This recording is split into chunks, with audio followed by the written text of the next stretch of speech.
Ian, you know, when we think of you, we think of this man going nuts, making putts, and everybody else thinking, I can't believe this has just happened again.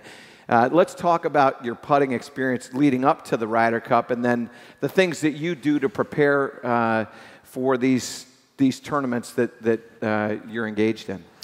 Sure. I mean, I guess if we're talking about putting and about mapping myself when I get to tournaments, I'll talk about the majors and how I go about that. Generally, my putting, I'm very much a feel putter.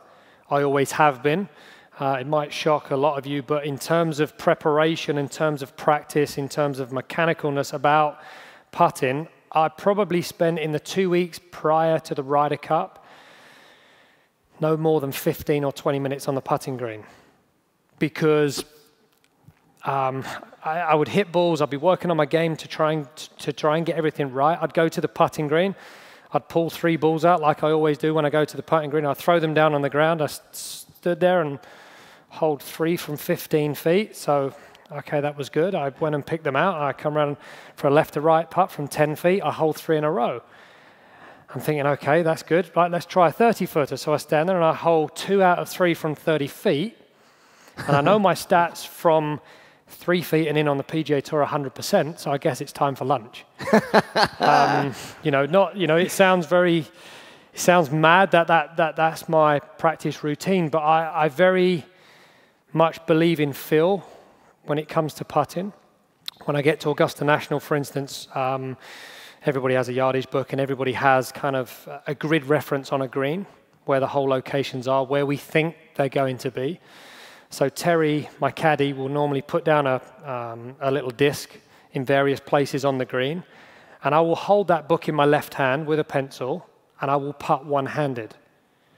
So for probably 80% of my practice of that week, one-handed, at right-handed, majors, I'll be putting right-handed, holding the book, and I kind of visualize in the line. I'm visualizing where the hole locations are on the greens, and as I putt, as the ball's moving, I'm kind of already mapping my mark on the green. So I've got my checkpoint on the green. I've got where I believe the hole location is going to be. And I want to try and get in as many putts as I possibly can onto the book. So when I stand there on Thursday, Friday, Saturday, Sunday, I'm ready and I know where the putt's going to break from.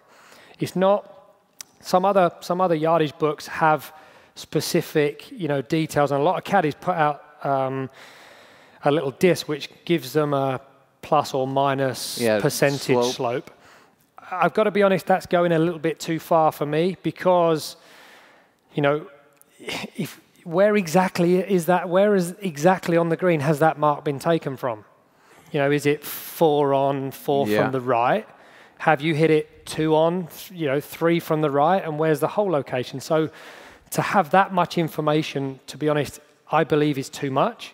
I think you have to draw it back to basics and feel. And if you've got a rough guide in your book of where the putt's going to move, you can stand there at the time of when you have to hold that putt and you make a judgment. You've only got 40 seconds, 50 seconds to hold the putt. I mean, you can't stand there and calculate, 0.4% from the right. And it is, it's too much information. You should be able to stand there, read your line, hit your putt, and that's how I go around building my maps for the greens.